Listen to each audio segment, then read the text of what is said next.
This happened when I was still in secondary school. A friend of mine, Rachel, and I drove out to a public reservoir outside of Minnesota. There had been thunderstorms rolling through the region all evening, and we were parked near a designated recreational area, watching lightning hit across the water. We weren't doing anything unusual, just sort of sitting in the car, talking, windows down, you know. But around 10 p.m., a county ranger came through and told us that the area was being closed off. We left without argument, obviously. Neither of us felt like going straight home, though, so I drove us to another pull-off, and I'd been there before with some friends. It wasn't marked as a park, just a gravel area near a bluff overlooking the same body of water. No lighting, no facilities. I'd never had any issue there. As soon as I shut off the engine, Rachel received a call from her boyfriend. He was agitated and said that he had a strong sense that something was wrong, and wanted to confirm where she was and that she was okay. It was a bit weird, but at the time I dismissed it as just controlling behavior. She ended the call quickly. We got out of the car and walked about 10 meters toward the edge of the overlook, sitting on the flat rock. The storm was still pretty distant. There wasn't much wind. The lake below was calm enough that we could hear small waves hitting the shore. After several minutes, though, I noticed a sound that didn't fit with the rest of the environment. At first, it registered as wind moving through trees farther down the shoreline. Then it became more rhythmic. We stopped talking without sort of acknowledging it directly. It was crying.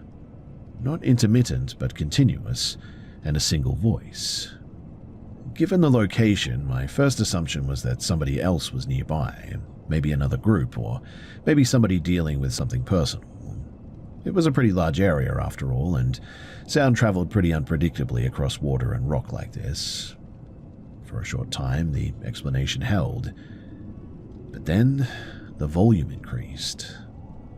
The sound wasn't echoing randomly anymore, and it was closing distance.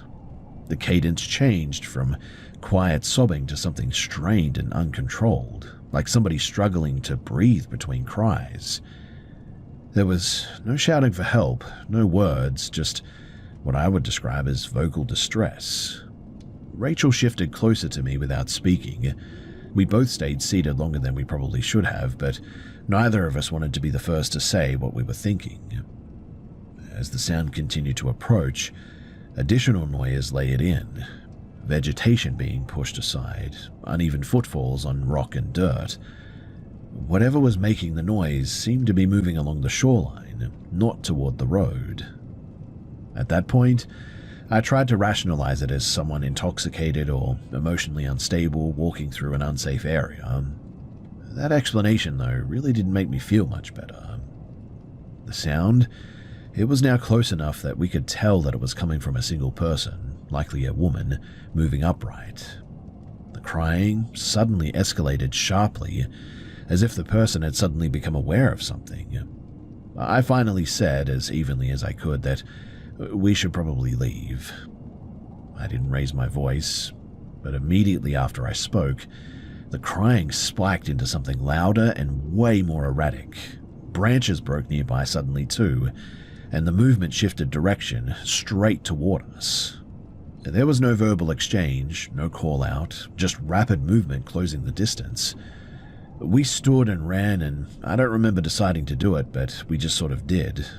The car, thankfully, was close, but the ground was uneven and loose, and I dropped my keys once and had to grab them again while running. The sound followed, faster now, not speaking and still crying. We got into the car without fully shutting the doors before I started driving. I didn't check the mirrors, and I didn't look back. I drove until the paved road ended and then just kept going, until we finally reached a populated area. Neither of us spoke for several minutes. We just sort of sat there, dumbfounded as to what we had just experienced. Later, we tried to break down what could have explained something like that. Someone in crisis? Someone under the influence? Someone intentionally trying to scare us away? But none of those explanations really accounted for what we experienced. We never went back there at night, and I personally avoided the area entirely unless it was daytime and busy. What bothers me most isn't that I don't know what it is. It's more that if we had stayed silent and just a few seconds longer, I really don't know whether it would have approached anyway or how close it already was when we finally reacted.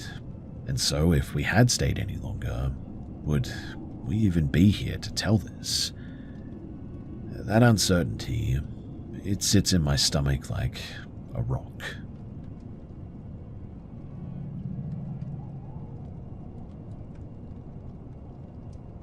I was staying overnight at my grandmother Elena's house after a severe storm moved through the area one night. The rain was steady, the power failed at around 9 p.m. and mobile coverage dropped in and out. There was nothing unusual about the situation, but the conditions limited distraction for sure. We were sitting in the kitchen with battery lamps, waiting for the electricity to return. Elena began talking about local customs that she grew up with. She was careful to describe them as rules people followed, not as supernatural facts. And what stood out was that each belief was paired with a behavior that discouraged exposure, isolation, or risk. One example concerned hair. She said that women were expected to keep their hair tied after dark, especially when leaving the house. When I asked why, she said that loose hair was considered a signal that drew unwanted attention. She didn't elaborate any further, but framed it as a method of avoiding notice rather than anything mystical. She then described an incident involving her cousin, Anna, in the early 1970s. Anna was a teenager tasked with collecting water from a hand pump located, just outside of the residential area of where she lived. This was before indoor plumbing was even common, and according to Elena, Anna went early in the morning before daylight to avoid queues. On the walk back, Anna became aware of multiple men walking parallel to her path, one on each side, several meters away. They didn't speak or approach her directly. When she reached a roadside shrine near a crossroad, the men stopped. One of them told her that she was fortunate that she was carrying water, implying that it marked her as having a purpose. After that, though, they just left. Elena emphasized that Anna never saw their faces clearly and didn't run. She continued walking at the same pace until she reached the main road. Another belief involved transporting food at night. Elena said that people avoided carrying prepared meals or sweets through wooded or unlit areas. She described this to a practical reason as well. Food invites interaction. She referenced a man returning from a wedding reception decades ago who was approached by a woman on a rural road asking for food. He reportedly placed a portion on the ground without engaging and continued walking. The next morning, though, the food was still there, which was obviously a bit odd, and also suggests that maybe there was ulterior motives. Elena said that it reinforced the advice not to stop or converse when isolated. She also mentioned household practices, like a metal object under the bed was common in older homes, especially in rooms used by children. She said that it was believed to ground anxious thoughts. When I told her that once I found a kitchen knife under my mattress as a kid, placed there by my mother, she said that that was pretty standard in their family. No explanation beyond that. Now, the final account she shared involved avoiding conversation at night with unfamiliar people, particularly near abandoned structures or open land. She cited a story about a man encountering others carrying a coffin on a dirt road and asking who died. The reply he received was "you." Apparently, the man who saw these people carrying the coffin said that their faces all of a sudden started to transform into these ugly-looking creatures. He described them as monsters, and apparently he ran after this and they chased him, but fortunately they didn't catch the guy.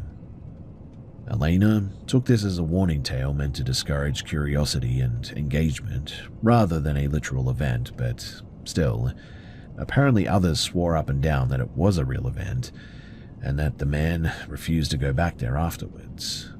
Now, I don't treat these accounts as evidence of anything beyond what they really are, but still, I found it difficult to ignore how many of the rules aligned with modern safety advice, despite being explained through older language. What was pretty unsettling though was that last story, which is why I decided to tell all of this. Obviously, there's a little bit of folklore sort of mixed into all of this, but still, that last one, it's kind of creepy, right? I should probably add too that Elena, she says that she actually spoke to the guy at one point, and allegedly, he swore up and down that what he saw was real, and allegedly took that stance to his grave.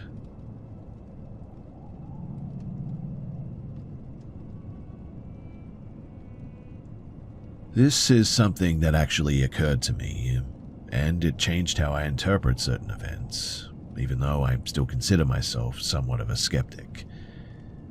So in 2024, my family took a trip to South Korea.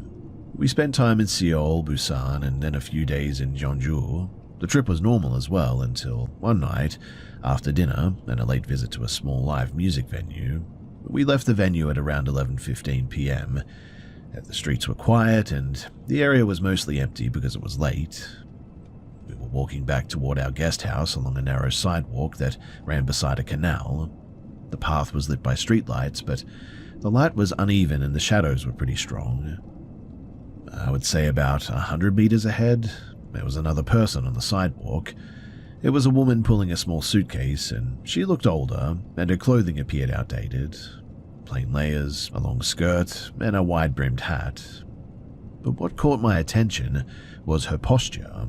Her head was sort of angled straight down as if she was looking at the ground the entire time.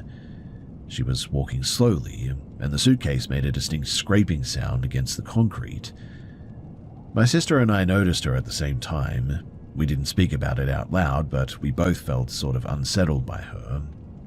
We kept our pace steady and passed her without making eye contact.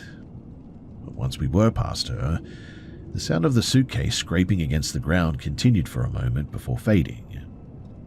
We then got into a taxi to return to the guest house, and during the ride I looked out the window to check if the woman was still on the sidewalk, but instead, I saw her standing among a group of people near a bus stop.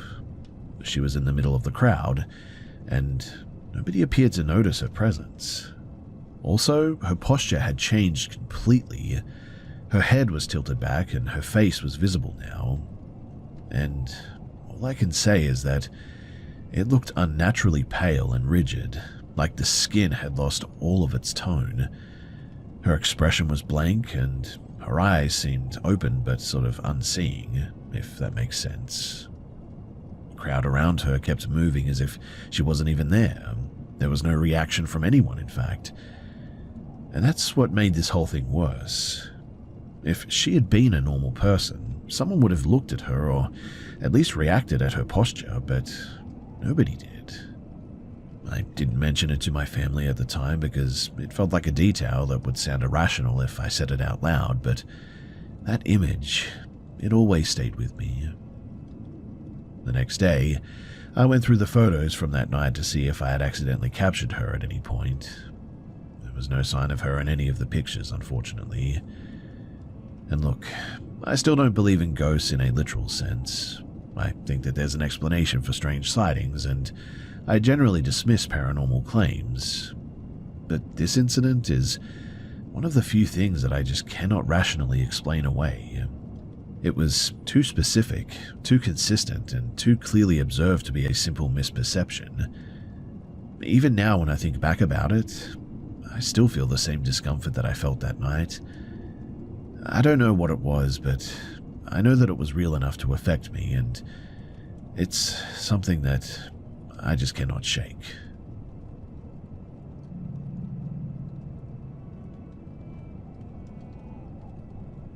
So, I just want to be upfront here and say that the only reason why I'm sharing this is because I want to see if anyone has a rational explanation for this. So my family does not buy into paranormal claims, like, at all. We believe that there's some form of afterlife for sure, but we always look for logical reasons behind strange sounds or movements. In fact, we have a bit of a bad habit of sort of obsessing over the obvious causes first. Anyway, a week ago, something happened that none of us could really explain. It was late afternoon, around 5:30, and my mum and I were alone at our home in rural Texas. We were in the living room with our German Shepherd, while our cat was in the hallway. The house is a fenced property with a tall gate at the driveway entrance, and when the gate opens, the sound carries through the yard and into the house. Out of nowhere, there was a loud knock at the front door. 3 knocks, very sharp and heavy. We both sort of froze because the sound didn't match the usual pattern of someone entering the property. I mean, the gate was still closed, and there was no engine noise or movement outside that would indicate that someone had come in. Well, we got up to go and check. The dog reacted immediately, very weirdly. Ears down, tail tucked, body tense. This was not normal at all. Even when strangers come by, she usually barks and runs to the door. But this time she backed away, then ran upstairs and hid under my mum's bed, shaking. We went outside and checked the yard though, and there was no one there. We even checked for footprints, but no disturbed gravel, no signs that anyone had even been at the door. The gate remained shut too, which was really weird. The property is fully enclosed, mind you, and the nearest neighbor is elderly and physically limited. And really, there's just no way that anyone could knock and leave without us seeing or at least hearing them move through the gate. We both heard the knocks too, and we both confirmed it. We didn't imagine it at all. Our dog even heard it. But there was no evidence of a person outside. Well, after that night, I stopped closing my bedroom door, and when it is shut, I hear faint knocking from the other side, and when the door is open, there's nothing. The knocking only ever happens when the door is closed, which is very strange, but the animals have been acting differently as well lately. The cat and the dog hide behind the furniture, growling or hissing at empty spaces, when they're normally calm and friendly. The change in their behavior as well is really significant. The whole family has also reported hearing voices that are not there. My dad said that he heard my mum call him from the kitchen while he was in the shower one day, even though my mother and I were outside. When I'm home alone, I sometimes hear my parents calling my name, but there's never anyone in the house. Honestly, I thought that I might be losing my mind at one point. But then, the knocking happened again today. It was late, around 9:45, and I had just come home from work. 3 hard knocks at the front door, loud enough to make the key ring rattle. At this point, I'm not sure if this is psychological or something else. If it is a person, then what they're doing without entering the property is kind of amazing, to be honest, without leaving evidence and without any logical motive. If it's not a person, then, well, I don't know what to make of this. Like I said, I'm sharing this because, well, I need an explanation or at least some advice. So if anyone has experienced something similar or has a practical way to check what is happening, I would genuinely appreciate it. I don't want to jump to paranormal conclusions, but I also really don't know what else to do at this point.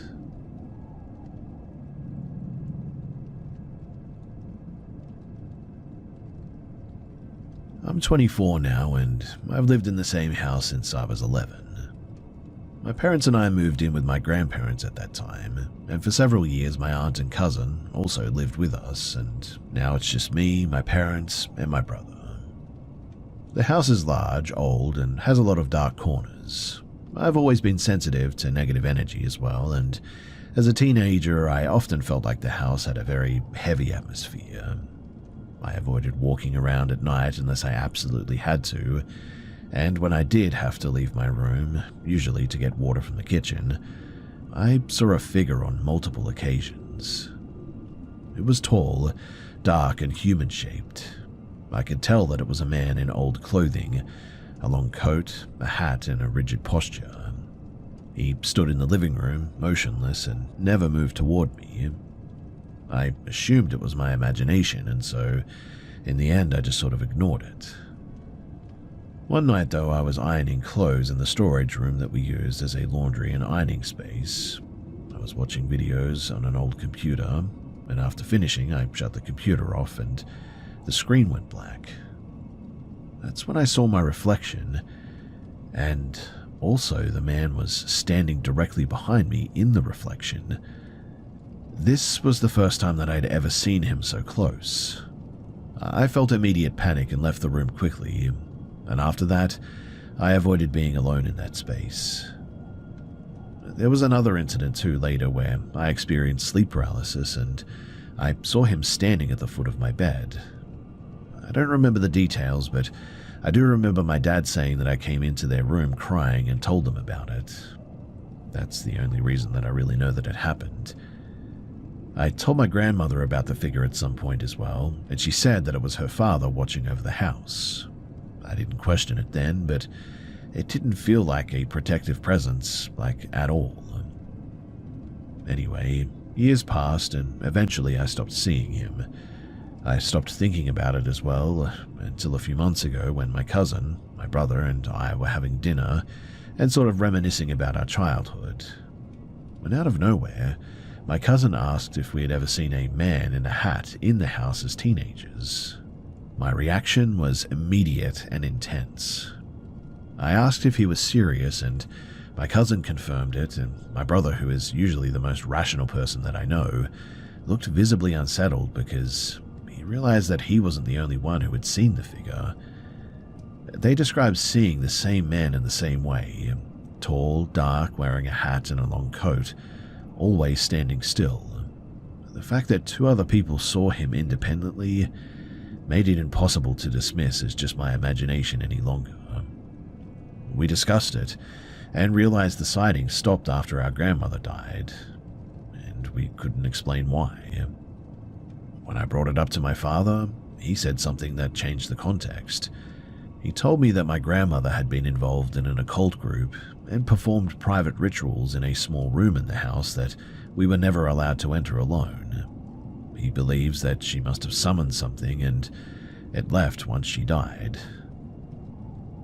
Obviously, I don't know if the explanation is accurate, but it certainly does fit the timeline.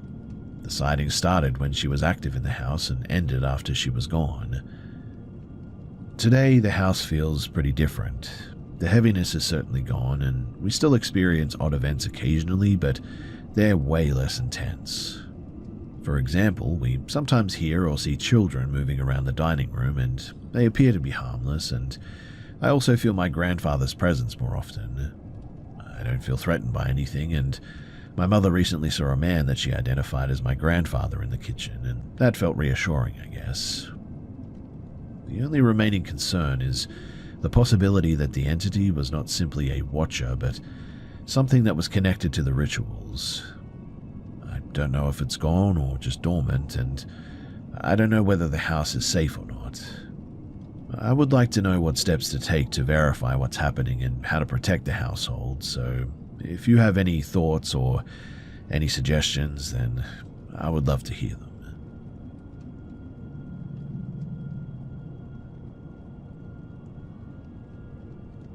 This story comes from my grandmother and has been repeated in my family for decades now. She was in her early 30s and living in a small rural community in northern Romania.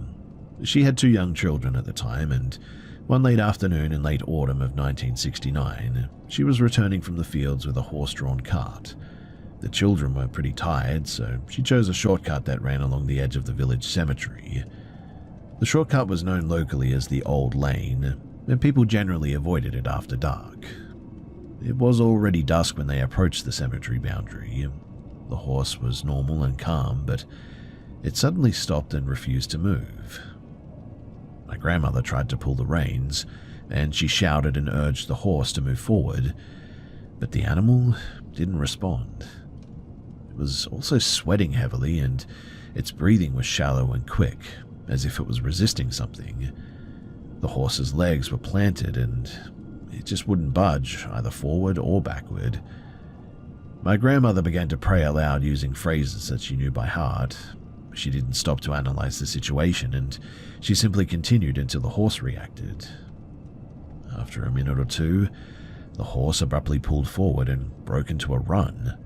The cart moved at a pace far beyond normal, as if the horse was trying to escape from something directly behind them. The children, they started crying, and one of them, the younger child, began pointing over her shoulder and screaming. My grandmother turned around and saw a figure standing near the cemetery fence.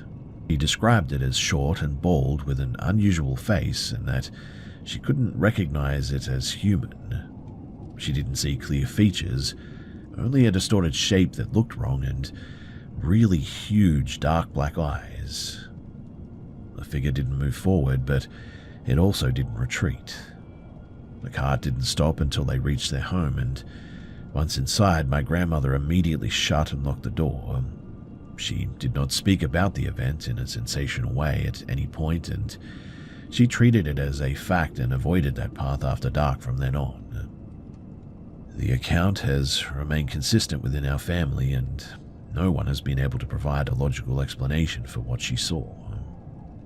The main elements that stand out are obviously the horse freezing in place, the sudden burst of speed, and the figure that appeared without moving or showing clear human features. I can assure you as well that the story has been passed down for years and no one has added any details or changed the timeline whatsoever. And so, it remains the same today as it was told decades ago.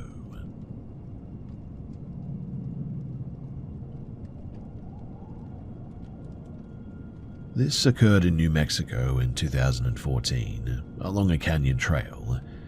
My friend and I were in our early 20s and had planned a weekend of drinking and some camping. We had a basic campsite set up in a designated area near a river. We were loud, careless, and not thinking about the rules or the environment. A couple of other campers, they warned us about leaving our trash or damaging trees because the area was considered sensitive by the local communities there, and we ignored the advice, and at one point, my friend started striking a small juniper with a hatchet for no reason, cutting into the bark until a chunk came off. Well, later that night after we were drunk and trying to sleep, that's when the incident began. At first, it was a feeling of pressure outside the tent, like somebody was standing close to us. Then we noticed movement along the tent wall. It looked like shadows, but the light in the campsite wasn't strong enough to cast them. The air outside felt colder and denser all of a sudden. The shapes were small, maybe around 2 to 3 feet tall, and they moved in a pattern around the tent. They also didn't walk normally. They moved in a sort of synchronized fashion, a bobbing motion, as if their bodies were dipping and rising with each step. Their silhouettes appeared as if covered in thick, rough material, like unkempt hair or maybe fur or something. They formed a tight circle and kept moving in a loop. The sound of their movement was heavy and deliberate. We could hear something like a chant, low and repetitive, but we couldn't make out any of the words. Then the contact started. The tent fabric was pushed hard enough that it dented inward and hit my friend's head. It wasn't a light touch either. It felt like something solid pressing in. When we unzipped the tent to confront them, there was now nothing there. The surrounding campsite was empty, and the only thing that moved was the wind in the trees. But each time we zipped the tent back up, the shapes returned, continuing their circle. The movement resumed and the chanting started again. It repeated this pattern for at least 30 minutes as well. One of the figures seemed to carry a long stick or something. The silhouette also suggested a necklace or a collar made of something irregular, possibly bone or stone or something, I would guess. And the overall impression that I got was of an intentional ritual rather than random movement. We didn't see anything aggressive beyond the poking, but the fact that the tent was being physically pressed, and the pattern kept repeating with no visible source when we opened the tent, made it feel like we were hallucinating or something. In the morning, after no sleep whatsoever, we packed up and we left immediately. We didn't speak much during the drive home, and we never did return to that area after that. Now, I've read about little people in various Native American traditions, including some that describe guardians of canyon areas, but I don't know if that's what we actually saw or if that fits these stories or whatever, but I only know that we were both awake, both saw the same thing, and we both experienced the same physical interaction. Personally, I'm still trying to understand what any of this was. And every time that I think about it, I get this unsettling feeling in my stomach.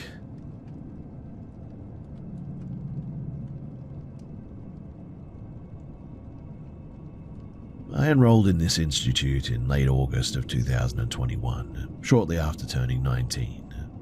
It was a regional technical college located outside of a mid-sized town. I chose it deliberately because it was far enough from my family home to feel separate, but close enough that I could return within like half a day if something ever went wrong.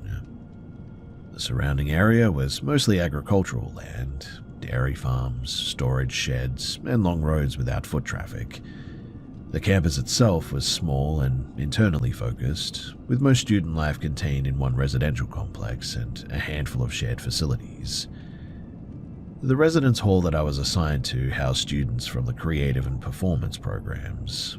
The building had 4 levels, separated by program and gender, with a shared laundry and storage area below ground level. It was the type of place where everyone sort of became passingly familiar with each other within a few weeks, even if you never really spoke. You learned routines quickly: who practiced late, who smoked outside after midnight, who always studied in the common room, things like this. Within the first month, I became aware of 2 male students who were often together. They were brothers, close in age, and both enrolled in media studies. They were not particularly noticeable at first, but what made them stand out over time was not their behavior towards me, but the way that other students spoke about one of them when he wasn't present. His name was Lucas. I heard about Lucas indirectly through classmates in my course. One evening, while working on a group assignment, someone mentioned that several students had already filed complaints about him. Later, a student that I shared a kitchen with explained that a group of women from the drama program had collectively submitted written statements to the administration. The statements described repeated unsolicited messages, unexpected appearances at rehearsals and off-campus events, and a pattern of persistent contact that continued after requests to stop. According to her, the administration acknowledged receipt of the document and then did nothing observable. At the time, this information felt pretty distant to me. Lucas had never spoken to me directly, and I didn't receive messages from him ever. I had never even noticed him watching me at all. Given that, I sort of categorized him as a known risk to others, but not an immediate concern for myself. That judgment, though, would later feel very careless, though not obviously wrong at that time. Now, one contextual detail matters here a lot. Many students at the institute, they were international, and private transportation was pretty uncommon. Public transit in the area was limited too, and the rides were typically coordinated in advance. Lucas and his brother, they didn't own a vehicle, and this was confirmed due to a mandatory residence meeting at the beginning of term, where students introduced themselves and discussed shared resources. I remember this because several people joked about how isolated the campus was without a car. At the end of term, I returned to my family home for the summer break, and I stayed there for several weeks. During this time, the campus and everyone associated with it sort of faded from relevance. I resumed old routines, and I reconnected with some friends that I hadn't seen regularly since enrolling. One evening in early January of 2022, I met a childhood friend for dinner at some point. We chose a small restaurant in town that locals favored largely because there were few alternatives, and it wasn't really a place that people passed through casually. You either lived nearby or had reason to be there. We had both been seated there for about 15 minutes when I noticed someone across the room who did not fit into the usual local pattern here. It took longer than it should have to register why he seemed out of place, but when I realized who it was, the recognition came with a delay rather than a shock. Lucas was sitting alone at a table near the wall. He was facing in my direction, and I cannot say with certainty how long he had been looking at me for, but when our eyes met, he certainly didn't look away. I informed my friend quietly, and she looked over and confirmed that she recognized him from a photo that I had previously shown her. At the time, neither of us reacted outwardly. There was no interaction, in fact. He didn't approach, he didn't signal or gesture. The lack of action is what made it difficult to interpret in the moment, really. It was only after we left that the logistical implications became pretty apparent. The town that I was in was not a direct transit line from campus. Reaching it without a car required multiple connections and advanced planning. Lucas had no social ties in the area as far as I knew. His brother was not with him too, and there were larger towns significantly closer to the campus where students typically traveled during the breaks, that is. In other words, there was no obvious reason for him to be where he was at that time, unless it was intentional. I didn't report the encounter. I couldn't articulate a violation that had occurred. Nothing he did crossed a clear boundary in that moment. But still, the event disrupted my assumptions about distance and anonymity for sure. I had believed that leaving campus meant leaving its risks behind, but that belief was no longer tenable. When the new term began, I learned that Lucas and his brother were no longer enrolled as well. No announcement was made, no explanation was offered. Students speculated quietly, but nothing was really ever confirmed. I never saw either of them again, in fact. I completed my program in mid-2024, and eventually I left the area entirely. And it was soon after I left that I eventually found out what happened there. So apparently Lucas and his brother, they had sexually assaulted one of the girls there, and according to what I heard, they also tried to kill her, but she narrowly escaped, and apparently now they're in prison. Which sort of begs the question, right? Why was Lucas in my town, watching me from that table, where really he shouldn't have been there?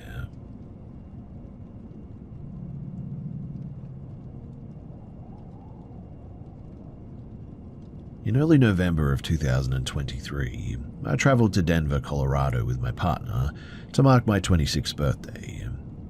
The trip was intentionally low effort. We avoided nightlife, limited alcohol, and planned to return within 48 hours. The only part of the trip that went poorly was the return itself. On the morning of our flight home, I felt pretty unwell. It wasn't severe, but it was enough to be disruptive, and after arriving at the airport, I became nauseated and had to step into a restroom before security.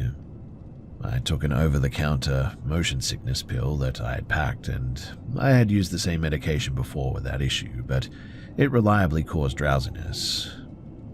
By the time that we reached our gate, the medication had taken effect, and I sat in one of the standard terminal chairs, upright but leaning forward with my arms wrapped around my backpack. My partner was seated slightly behind and to my right. The gate area was moderately crowded, with people moving continuously through the seating rows.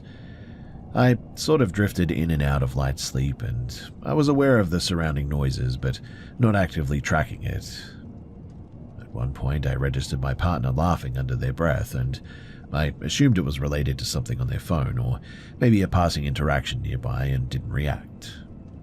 When I woke more fully several minutes later, the nausea had subsided a bit, and as we waited to board, I asked what had prompted the laughter earlier. The response was delayed, which, in retrospect, should have been notable, but my partner explained that while I was asleep, a woman had stopped directly in front of me. According to them, she appeared to be in her late 60s or early 70s. She was not carrying luggage, food, or a phone. She didn't appear confused or lost. She simply stopped walking. The woman leaned forward slightly and looked at my face. She didn't touch me. She didn't speak. She didn't acknowledge my partner, despite them being clearly visible. The staring continued long enough that it drew attention from another passenger seated nearby, a woman approximately our age, who made eye contact with my partner in apparent confusion. My partner said the woman's expression didn't change. There was no sign of distress, recognition, or curiosity, just sort of sustained attention. After several seconds, she briefly glanced at my partner, returned to gaze at me, and then walked away without explanation. I asked how long the interaction lasted, and my partner estimated between 10 and 15 seconds.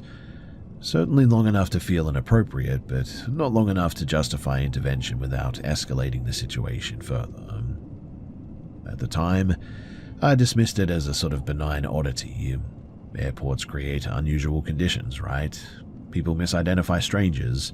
Fatigue and age-related issues exist, and none of those explanations are implausible on their own. What bothered me later, though, was the specificity of the interaction. The woman didn't scan the area. She didn't even hesitate. She stopped directly in front of me, oriented herself deliberately, and maintained focus despite social cues that would normally interrupt such behavior.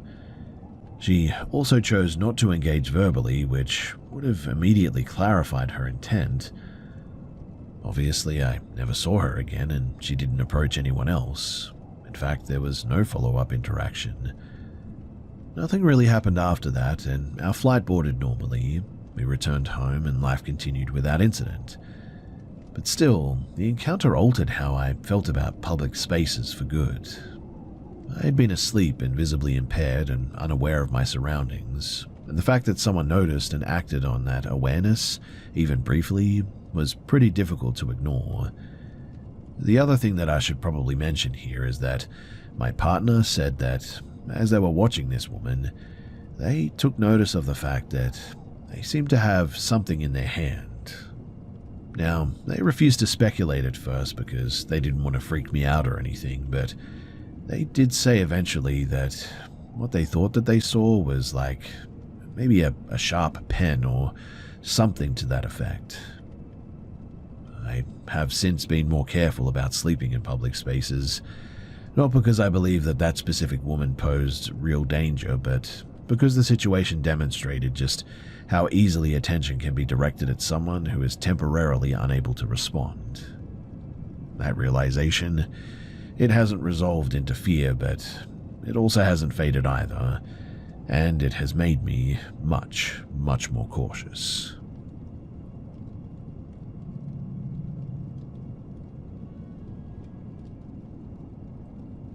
Before I share this, I just want to say that this situation, it didn't begin with anything that seemed risky. I think that's the part of what made it so difficult to respond to once it did escalate. There was just no single moment where it clearly crossed a line. Instead, it unfolded in sort of fragments that only formed a pattern much later. So in mid-2022, I managed a public-facing account on a social platform focused on short written reflections. The account was intentionally impersonal, and I never showed my face, disclosed my location, or discussed my private life at all. The audience was pretty broad, and engagement was usually limited to brief comments or just some questions. I treated it as a sort of one-way channel rather than a social space. Around that time, though, a man reached out through direct messages. He appeared to be in his late 30s or early 40s based on what he shared. The exchange was brief and superficial, but within a few days his messages began to feel intrusive in tone and assumption. I ended the conversation clearly and without ambiguity, stating that I was not interested in further contact. I blocked him immediately afterward. That should have been the end of it as well, but it wasn't. Within weeks, anonymous messages began arriving through third-party tools that allow unverified submissions. At first, the content was vague, critical but non-specific. Over time, though, the messages became hostile. Some included insults directed at me and my family. Others implied inevitability or future confrontation without stating anything explicit. Several messages were framed in sort of religious language, accusing me of deception or moral corruption. I didn't respond to any of them. Shortly after that, new accounts began appearing as well. They followed my page, viewed content, and then disappeared. The accounts had no history, no personal identifiers, and no consistent naming pattern. Some used religious terminology, and one used a variation of my own name in another language. Blocking them had no effect though. New accounts would appear within days. During this period, I started receiving security alerts from my email and social platforms as well, indicating login attempts. Password reset requests appeared that I had not initiated, and at the same time the anonymous messages shifted in tone, referencing personal details that I had never shared publicly. Some claims were demonstrably false, such as assertions that the sender had spoken to members of my family or community leaders about me. The intent appeared to be intimidation rather than accuracy, but the behavior expanded outward from there. Friends of mine began receiving unsolicited messages from unfamiliar accounts. The messages alternated between insults and attempts to discredit me, sometimes framed as concern from a neutral observer. The writer style was consistent across accounts. The timing aligned with periods when I would block or report activity on my own page. And for several months, this remained confined to online spaces. But then it changed. In early 2023, I encountered the same man in person at a location that I attended regularly. It was not a place connected to my online activity, and the first time I assumed that it was coincidence. The second time, his attention was unmistakable. He watched me continuously without approaching. I left early and went to a nearby cafe to put some distance between us. He entered shortly afterward and sat where he could see me clearly. I noticed him holding his phone in my direction, and later that evening, images taken from that location were sent to me through an anonymous account. When I didn't respond, a short message followed expressing hostility. That was the moment when the separation between online harassment and physical presence disappeared. I contacted the local authorities that same day. They documented the incident and ensured that I would leave safely. The man, he didn't remain in the area after that. However, without definitive identification or direct threats, the scope of the intervention was pretty limited. Afterward, the activity receded, but it never did stop. There were periods of silence followed by renewed waves of anonymous messages and new accounts. The content shifted repeatedly as well. Religious condemnation, character attacks, claims of social consequences. At one point, messages referenced the city where I was born and linked to an old inactive account that I had not accessed in years. I compiled evidence and submitted it repeatedly. Platforms removed accounts but could not prevent replacements. Authorities eventually informed me that without clearer attribution, the case really couldn't proceed any further. At present, thankfully, there has been a stretch of relative quiet. Based on past experience, I don't interpret this as resolution by any means, but there was never a confrontation, explanation, or demand that could be negotiated or even refused. The entire situation stemmed from really what was a single brief rejection and continued without input from me. What remains unsettling, though, is not the content of any one message, but the persistence across time and methods. This guy has chosen to maintain attention long after contact was severed, and they've adapted their approach when barriers were introduced. Like I said, there's no clear conclusion at this point, only an ongoing awareness that disengagement, it hasn't ended this other person's involvement, and really, at this point, I don't know what to do.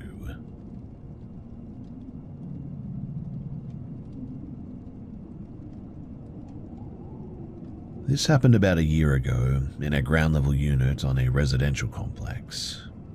The building was arranged horizontally rather than vertically, if that makes sense, with a single corridor of apartments that shared exterior access. Several of the units are short-term rentals, while others are permanent residents. My partner and I, we lived at the far end of the building. There was no unit directly beside ours on one side, and the nearest neighbor apartment is above us. We had returned the previous evening from a week-long trip as well. The apartment was not settled back into order at that stage, and an open suitcase was still on the bedroom floor. Clothing and shoes were spread across the room, and the items that we had brought back were left out on visible surfaces. But what I'm getting at is that the space didn't resemble a vacant or temporary rental by any means. It was clearly occupied. Now, at about 8:40 in the morning, I became aware of the bedroom door opening. The sound itself was minimal, but enough to break my sleep. And when I opened my eyes, the door was no longer fully closed. It was open just enough to create a narrow gap. And from that gap, I saw part of a face, specifically one eye, looking directly into the room. The halfway light had been switched on, which is why the figure was visible, and I didn't hear footsteps or breathing. I couldn't determine the person's gender or age or anything. I didn't move. At first, I assumed I was misinterpreting what I was seeing due to fatigue. The night before had been exhausting, and I had slept very poorly. I continued looking at the doorway, expecting the figure to resolve into something explainable, but it never did. The person remained still for a period that I later estimated to be between 15 and 20 seconds. Eventually, the eye withdrew. The door was pulled closed from the outside. There was no sound indicating urgency or surprise. The movement was controlled and deliberate. Only after the door closed did I return to check whether my partner had gotten up. They were still in bed beside me asleep. At that point, I noticed that the bedroom light had not been turned on, confirming that the hallway light had been activated intentionally by whoever entered. I was unclothed at the time, and that realization came after the immediate confusion subsided. The physical vulnerability of the situation was more disturbing than the intrusion itself, really. There had been no attempt to hide the act of looking, is what I'm getting at. The person had not retreated quickly, as someone might if they had entered by mistake. Once fully awake, we checked the apartment. Nothing appeared to be missing or disturbed beyond what had already been unpacked. The front door was unlocked, and I had not secured it the night before, a decision influenced by exhaustion and familiarity with the building. Later that morning, I contacted the property management office. I asked whether anyone had accessed our unit and whether security footage could be reviewed. I was told that the hallway cameras were not operational any longer, and I was also informed that no maintenance workers were scheduled for that day in any unit. The manager said that she would check whether nearby short-term rentals were occupied, but could not provide immediate answers. No follow-up explanation was offered, and no record of entry was ever found. Without footage, there was no way to determine whether the person was a guest from another unit, a staff member acting without authorization, or someone who really should not have been in the building at all. What remains unsettling the most, though, is not the possibility of a mistake, but the behavior itself. If the person believed that they had entered the wrong apartment, like I said, there would have been multiple cues that should have prompted immediate withdrawal. Instead, they chose to observe and then leave quietly without acknowledgement. I have since taken additional precautions. The door is locked consistently from now on. We requested written clarification from management regarding access protocols, though no substantive changes have been communicated. There have been no repeat incidences, which I'm thankful for, but really that means that there's no conclusion here. I really hate the thought of somebody coming in and peering at me while I'm completely butt naked, but still, I'm just glad that it didn't turn into something more than that. And honestly, that's probably because my partner was by my side.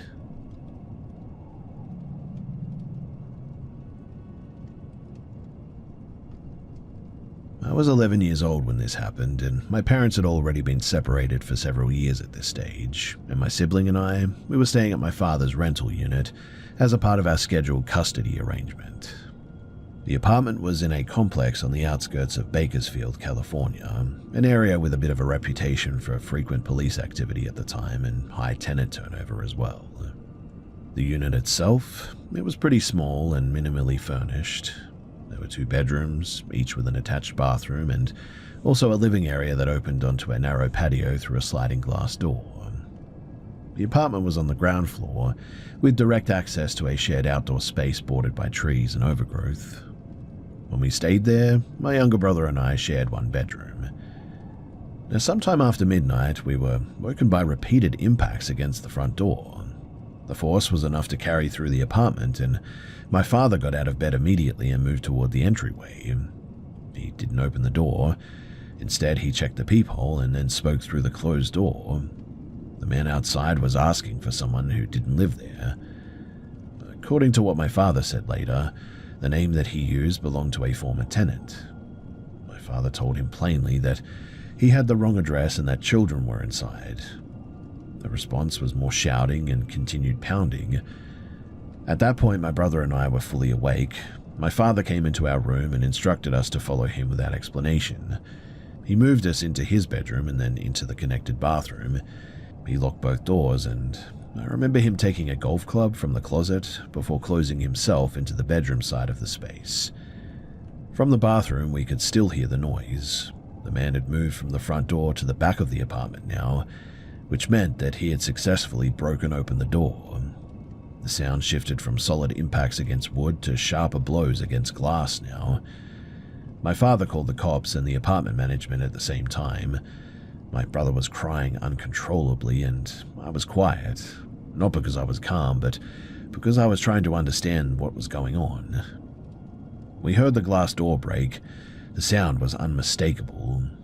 There were no footsteps inside the apartment afterward, which was really confusing to me at the time.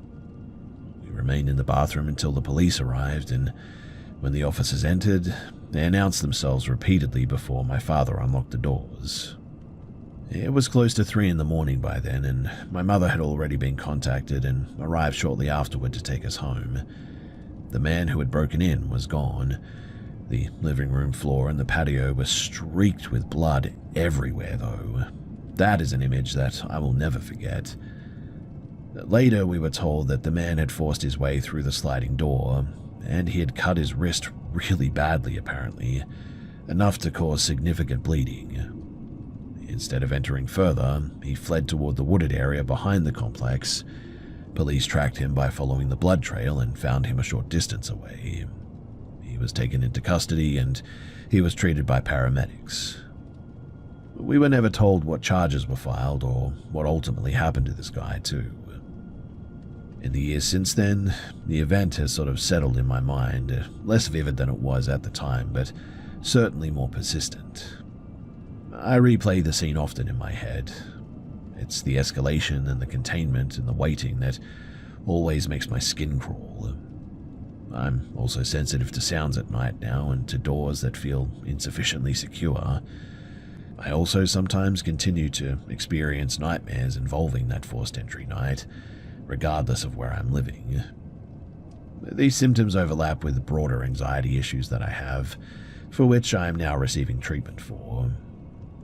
But what makes the incident difficult to contextualize is just how narrowly it avoided becoming something way worse. The man was not targeting us specifically. He was not acting with a clear plan, in fact. The violence was really chaotic and sort of misdirected. And that randomness is part of what really makes me feel uncomfortable about the whole thing. Years later, too, long after my father had moved away, the same apartment complex made local news for a series of break-ins involving a man entering occupied units at night and climbing into bed with residents, apparently. The incidents continued for months before an arrest was made, and that despite surveillance footage. I don't connect these events directly, but still, the knowledge that such behavior could occur repeatedly in the same environment reinforces a basic conclusion that I reached pretty early on in my childhood even. Safety in familiar places often depends on conditions outside of one's control. And that understanding, it has never fully faded for me.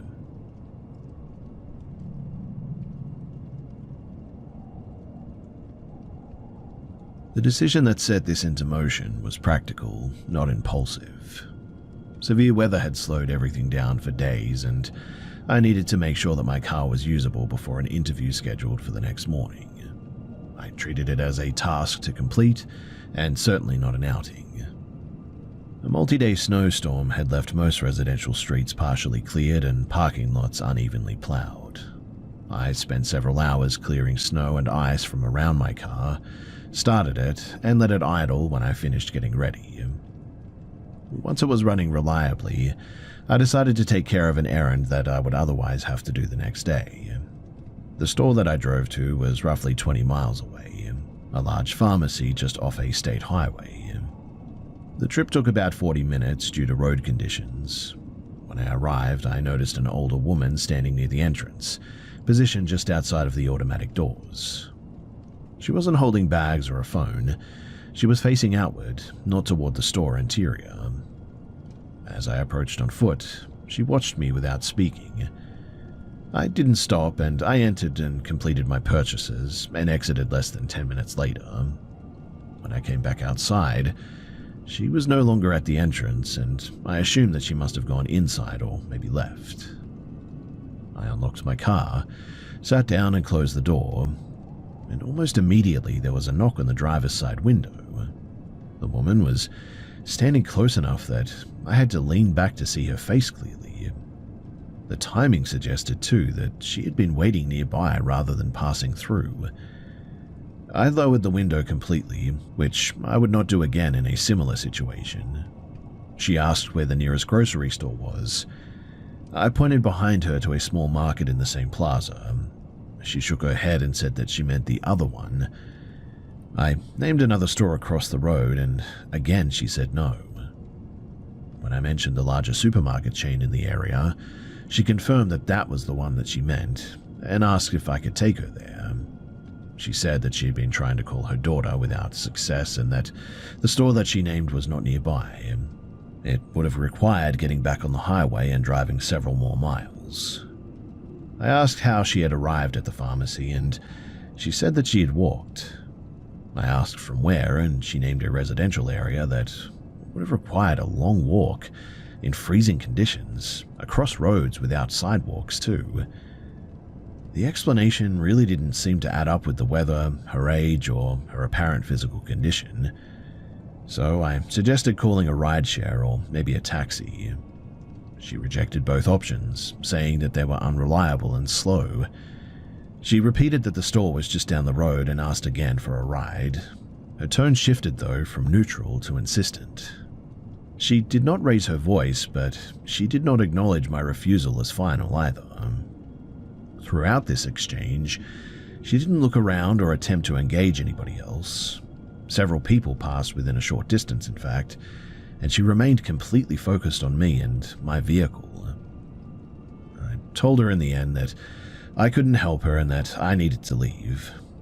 She continued speaking for several seconds after that, repeating her request and offering additional explanations that didn't seem to clarify anything, and eventually she stepped back from the car. Now, as I began to pull out, I saw her move toward the edge of the lot. She didn't approach another person, but in my side mirror, I noticed her stop and reach into the front of her coat, partially opening it. She removed an object briefly, long enough to adjust it, and then concealed it again. And it appeared to be a small knife, held low and close to her body. There was no brandishing or overt threat by any means, but that action seemed deliberate and not performative. I drove away immediately. As I exited the lot, I checked the mirrors and saw her standing still, facing the direction that my car had gone. Nothing followed, and thankfully I wasn't contacted again. I have been thinking about this over the past few days as well, and I can list some alternative explanations for her behavior, including confusion or unrelated intent, I guess, but none of those explanations account for the sequence as a whole. The waiting, the insistence on entering my car, the refusal of safer alternatives, and the concealed object revealed only after I declined. I'm 30 years old, and I'm frequently mistaken for being younger. That fact matters too, because it likely influenced how I was perceived in that interaction. Thankfully, the incident ended without escalation, which I was very thankful for. And also, I have been past that pharmacy a few times, and thankfully I have not seen her again. And I really hope that it stays that way.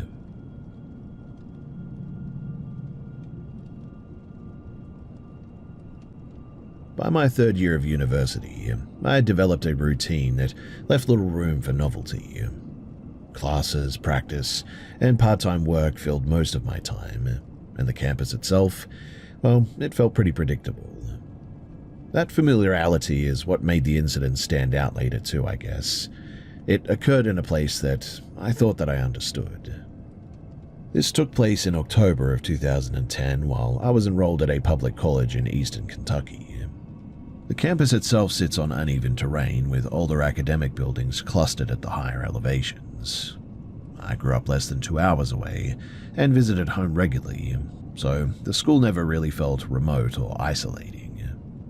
A student organization had arranged an after-hours historical walk through one of the oldest buildings on the campus at some point. The event was marked as an investigation, but in practice, it was a supervised nighttime walkthrough emphasizing the building's age and history. Several of us from the athletics program, we decided to attend together. For accountability, participants were told to move in pairs. Now, the building that we entered was a former administrative hall near the top of the campus. It had thick interior doors, narrow stairwells, and minimal exterior light. To create a controlled environment, interior lights were turned off and most doors were closed. The intention was to reduce background noise and distraction, not to create fear, but the result certainly was an unfamiliar layout in near total darkness. My partner and I, we stayed close behind the rest of the group as we moved toward the upper floor. We were careful to remain physically connected because visibility was pretty limited, and at some point during the transition between the stairwells and the hallways, the distance between us and the others really increased. What I mean is that there was no clear moment where the separation really occurred, only the realization that we could no longer hear the rest of the group. We stopped though when we heard voices further down the hall, assuming that we had taken a wrong turn. Rather than calling out, we decided to retrace our steps quietly to avoid disrupting the event. At the end of the corridor was a heavy wooden door with a narrow glass panel. It was already partially open, and as we approached, the door moved abruptly. It swung shut with enough force to echo down the hallway and continued to vibrate in its frame. The sound was sharp and really unexpected. I mean, who would do that? Given the building's age, the lack of interior lighting, and the absence of visible airflow, the movement felt weirdly unaccounted for in that moment. Of course, unless somebody, slammed it, which would be really weird. We sort of froze at this moment. I didn't interpret the event as intentional or directed, but the timing was difficult to ignore. After 7 seconds, the movement stopped. I tested the handle and the door opened without any resistance. We passed through and found the rest of our group nearby. No one else reported hearing the door, which was really weird. They had assumed that we were still behind them. The discrepancy added to the confusion, obviously, but the group continued without further incident. Later that night, though, while walking downhill toward another part of campus, I lost my footing at some stage. There was no obstacle that I could immediately identify, no visible branch or uneven pavement or anything, but the ground was sloped and poorly lit, so I'm pretty sure that that was it. In any case, I sort of fell forward and felt immediate pain in my right ankle.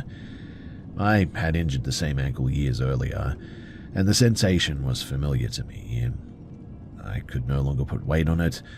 One teammate assisted me while the others walked ahead to get some help, and I was eventually taken back to my residence hall. Medical imaging the next day confirmed that I had a fracture consistent with re-injury rather than a new trauma. Now, in the years since then, I have reconsidered the sequence of events with more distance, and the building's door was old and heavy, likely affected by pressure differences caused by multiple doors opening and closing elsewhere. The fall, well, that occurred on uneven terrain in low visibility after several hours of physical activity, so yeah, that's not really that weird. But the part that still really gets me is how hard that door was slammed, and also the fact that really nobody else was there. It was just me and my partner. And so, who slammed the door, and how did they slam it so hard that it literally was vibrating within the frame? I still could not understand that or even come up with an explanation. In fact, we went back there at some point when really nobody else was around, and we slammed the door as hard as we could, trying to emulate what had happened that night. And no matter how hard we slammed that door, we could not get it to do what it had done that night. Whoever or whatever had slammed that door must have done so with so much force that I don't know how that is even humanly possible.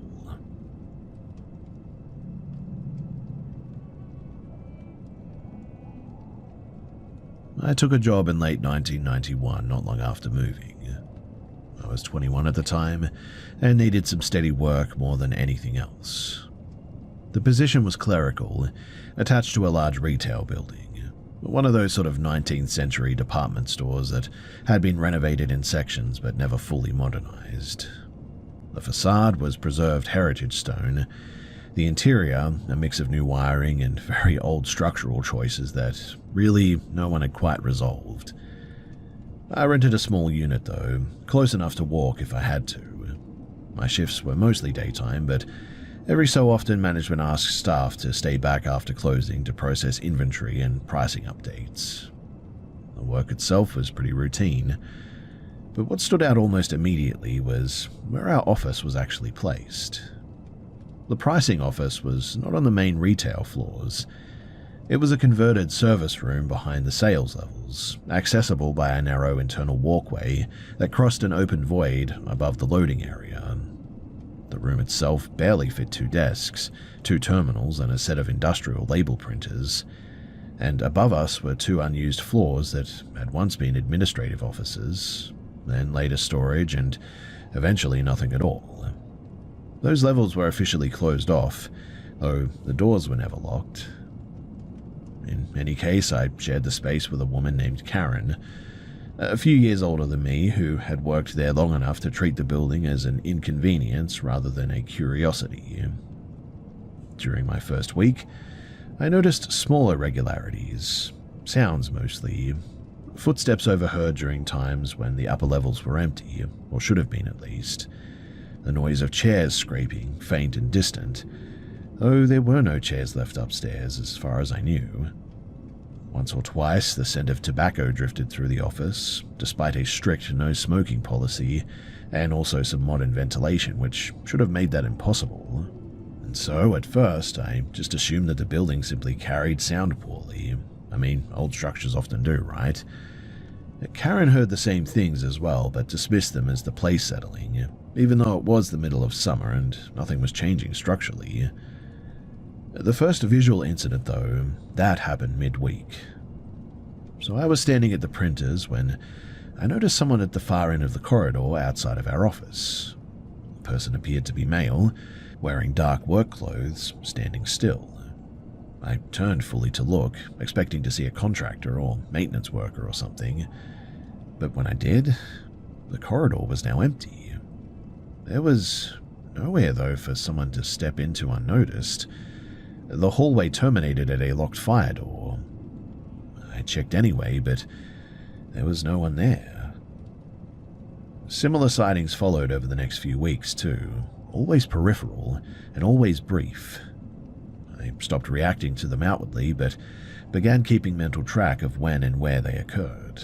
Unfortunately, though, no clear pattern emerged. The escalation, though, came during an overtime shift in early December. The store was closed and the weather was poor, and only a handful of staff remained in the building. Karen had already left, and I was alone in the pricing office, aware of the rain hitting the upper windows and very little else. After about an hour, I heard movement above me that was more sustained than before, and louder than usual.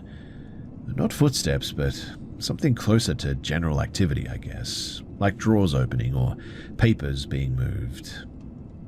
I decided, against my better judgment, to go and check whether someone had accessed the restricted floors.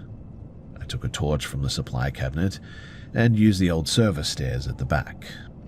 The stairwell lights didn't activate, and on the first unusual level, the offices were exactly as expected.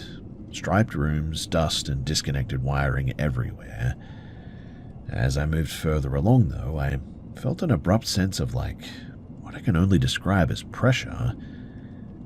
It left the clear impression that I was somewhere that I shouldn't have been as well.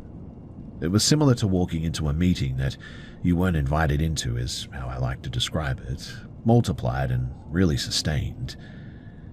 I backed out of the room, and that's when I noticed a light ahead of me, actual light, not from my torch, but coming from the direction of what had once been a staff function hall.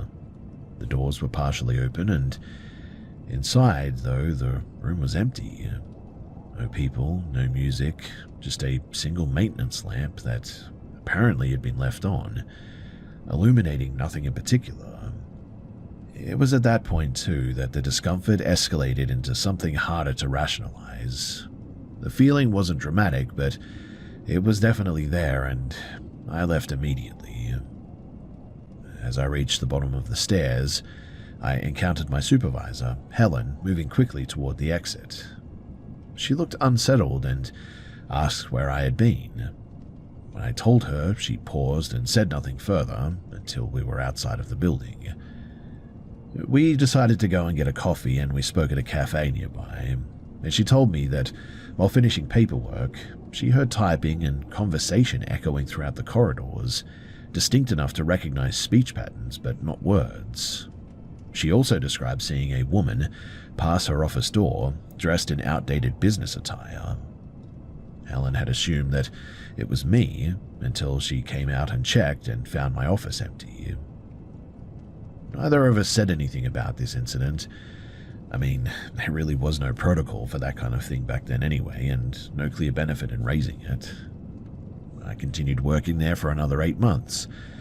The disturbances never escalated beyond that night, but they also never really fully stopped either. The sounds continued. The brief sightings continued. No explanation was offered, formal or informal.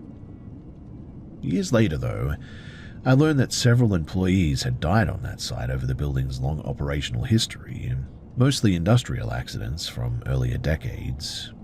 And that information certainly changed the way that I looked at the building. I really don't know what to make of all of this.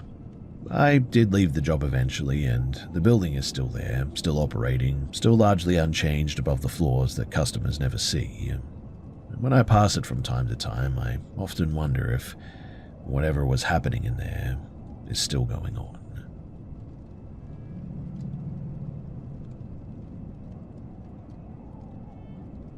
I didn't grow up thinking that there was anything unusual about my mother. For most of my childhood and early adulthood, she was simply the parent who noticed details early and spoke bluntly about outcomes that other people preferred to avoid. It's only in hindsight, after a series of specific incidents, that her behaviors began to register as something that I could not easily categorize. This account refers to events spanning roughly from 2014 to 2023, primarily in the outskirts of Leeds, England, where my family lived, after emigrating from the Midlands. My mother, Mary Ann, worked intermittently in clerical and care roles. She was not religious in a conventional sense, and she didn't affiliate with any organized belief system. She described herself as practical, though her habits suggested something more rigid than intuition and also a little bit less flexible than superstition, I guess you could say. She had a pattern of making statements about future events in a sort of factual tone, without emphasis. These were never framed as predictions. They just were sort of delivered the way that one might state the weather forecast. Minimal detail, no emotional loading, no follow-up, just that. Over time, though, a number of those statements coincided with real outcomes. When my father died unexpectedly from an undiagnosed aneurysm in 2016, I recalled a comment that she had made weeks earlier about needing to sort paperwork sooner than planned. When pressed later, she denied that it meant anything specific. There were other instances too. She anticipated her own legal trouble related to an employment dispute months before it occurred, instructing us to keep documents organized. She also gave oddly precise guidance to my siblings about relocations and job losses that later materialized, though never in a way that could be easily documented or challenged. Physically, there was nothing remarkable about her. She appeared younger than her age, I guess, but that runs in the families. One detail that did stand out, though, was the absence of any clear fingerprints. This became apparent during a passport renewal in 2018, when the scanner repeatedly failed. She explained casually that she had worked with industrial solvents in her 20s and that the skin just never really fully recovered. This explanation was plausible and not verifiable either way, but what unsettled me more than any individual incident was her consistency. She didn't hedge, revise, or dramatize anything, and when she was wrong, which must have happened, she didn't acknowledge it, and no one around her seemed to notice. Although, thinking back on it, I really cannot recall a moment when she was wrong. Anyway, the shift occurred after I moved back into her house, temporarily in early 2022, following a relationship breakdown. Living in close proximity again made patterns harder to ignore. She maintained rigid routines and reacted poorly when they were disrupted. She kept handwritten notes about neighbors, schedules, utility outages, and local emergency sirens. When asked why, she said that it was awful to know what normal looks like. Around this time, I experienced two incidents, though, that I cannot fully contextualize. So the first occurred late one night while I was staying over at my sister's house in Bradford, helping care for her newborn. I woke abruptly and told my sister, without prompting, that she should call one of her friends. I didn't give a reason, and I just went back to sleep, apparently. The following morning, we learned that the friend's father had apparently died overnight. The timing aligned, and the information didn't. I dismissed it as coincidence and stress. The second incident, though, was harder to disregard. In October of the same year, I was outside my flat after midnight, on the phone, when I experienced a sudden sort of physiological response, elevated heart rate, auditory narrowing, heightened attention, and mind you, there was no visible stimulus. There was no argument, no noise, no approaching threat, and I ended the call and just went inside. The next afternoon, emergency services were at the end of the street. A neighbor had been found deceased in his home.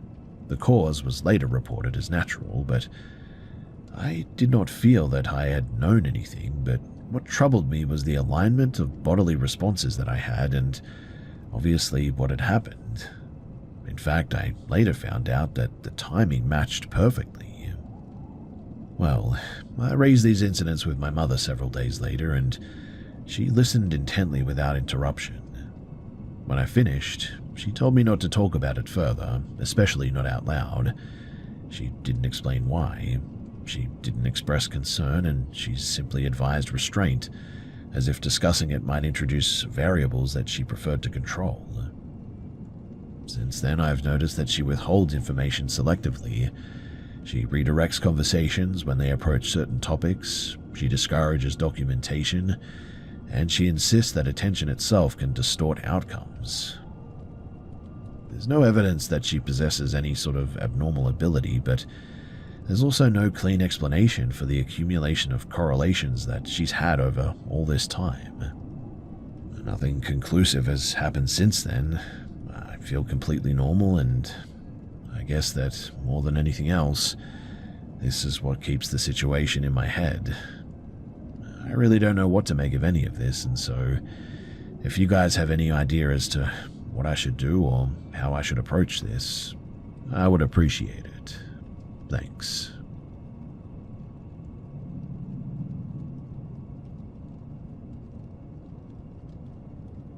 I live in Iowa, and I also live in a ground floor apartment in a complex built around a shared pedestrian corridor, with exterior stairwells, mail units, and parking bays. The layout matters because sightlines are pretty predictable here. Nothing about the environment is confusing or obstructed. Now, the temperature that night, it was below freezing with steady rain. That combination is uncommon locally and tends to shut things down here. roads were empty, foot traffic was effectively zero, and I was inside my unit, not tired and not intoxicated or anything, and not even distracted. I'd been awake for several hours and was mentally alert. Because snow had been mentioned in the forecast, I checked outside intermittently. This involves standing a few feet back from the window and pulling the blind aside briefly. I did this multiple times too without any incident. At about 1 in the morning, during one of those checks, I observed movement near the mail area, roughly 20 meters from my window. A person was moving quickly up the short staircase leading to the boxes. The movement was normal enough at first, someone hurrying out of the rain. When my attention shifted fully to that area, the person stopped abruptly on the stairs and rotated their head toward my window. The movement was immediate and precise, not gradual. There was no searching motion. It was a direct alignment. I registered a brief visual detail during that motion. Hair, copper or orange in color, of medium length. That's the only physical feature that I could state with confidence, but after that my visual processing failed in a way that I've never experienced before or since then. I could not resolve a face, clothing, posture, or even a clear outline. The figure remained present in my field of view, that much I'm sure of, occupying space on the stairs, but without any definable features. Mind you, this is not darkness related. The area was illuminated, and surrounding objects, the steps, handrails, wet concrete, mailbox cluster, they were all clearly visible and sharply defined. The figure didn't move during this interval, and I didn't feel frozen or anything, but I also didn't attempt to move. The duration was pretty short. I would say maybe 5 to 10 seconds. There was no sense of panic. The dominant sensation really was just sort of discomfort, mainly because of what I was seeing and because, well, I just couldn't make sense of it. I eventually broke eye contact by stepping away from the window, and I went into the kitchen, and I told somebody else in the apartment that I had seen something outside that didn't sit right. I didn't describe the figure in detail because, at that point, well, really I couldn't. I didn't look back outside that night, and over the following hours I mentally reviewed the scene repeatedly. The distance was reasonable, the angle was direct, the lighting conditions should have allowed for identification. The behavior itself raised questions. There was no apparent reason for someone to be running toward the mailboxes in freezing rain after midnight, nor for them to stop mid-motion and look directly at a residential window without hesitation. There's no additional detail that I've delayed mentioning because of its uncertainty or anything here too. During the initial moment, I may have registered a lower limb positioned in a way that really didn't match a natural stance. I really cannot confirm this though. My confidence level is really at about 50%, and it may have been a reconstruction error rather than my own perception. What concerns me most, though, is not the possibility that I just misidentified something. It's that my sensory processing appeared really impaired at that moment. I could see everything except the subject itself, and that selective failure just doesn't align with stress response, lighting issues, or fatigue or anything. I really don't know what to think of it. The incident was brief, contained, and isolated, and that should make it easy to dismiss, I know that, but instead, the lack of a clear failure point, no obvious reason why my perception broke down like this, has made it really difficult for me. That's really the only reason why I'm sharing this now, because, well, I'd rather forget it because it spooked the heck out of me.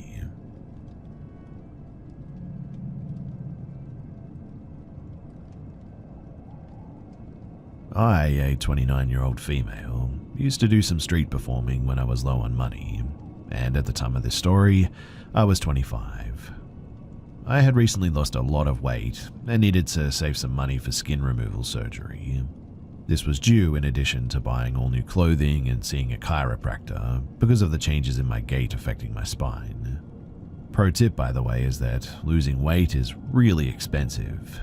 I don't know why nobody warned you about that, but yeah, That was my experience anyway. So, this was a Friday night and I was in a college town near the state university with a lot of bars and restaurants around. Because all of my clothes hung off of my body like a tablecloth, I was wearing a decorative scarf tied into a dress, and it was a little on the revealing side, but it certainly didn't look as sloppy as the rest of my clothing. If you don't wear decent clothing and makeup and such when you street perform, people assume that you're homeless and can be really terrible towards you. This is relevant to this story. So, I was tuning up my guitar, sitting in a camping chair outside of a couple of bars, and at around 8:30 p.m. this beige SUV pulls up and parks in front of me. The guy driving it hopped out and approached me. "Hey, do you want something to eat?" "Oh, no thanks, I'm okay, but thank you." "Okay."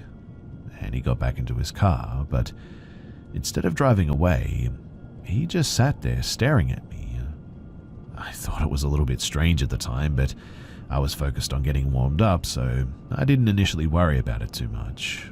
I was only planning on staying out until about midnight anyway, so I wanted to maximize my time. It was the end of the dinner time, beginning of the bar time rush, so it took me a little while to realize that the beige SUV was still there, and the guy was still sitting in the driver's seat, staring at me. I'm pretty sure he didn't even pay the parking meter in the end. Anyway, at about 9:30, he hops out again. "Hey, are you hungry yet?" "No, I'm okay. I ate before I came out here." "Come on, I want to give you something, but I don't have any cash. Let me buy you dinner."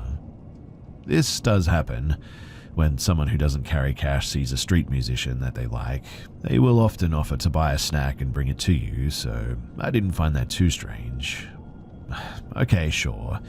If you want to bring me a snack, that's cool." "Okay, come with me." No, I mean, I'm not leaving my spot here. There's a really good restaurant I want to take you to, though, but it's too far to walk. We need to drive there." "Sorry, I'm not really interested in going somewhere. I need to stay here and make some money tonight." "I thought you were hungry, though. Come on, let me buy you dinner." Me, starting to get frustrated. "No, look, I told you I'm not actually that hungry.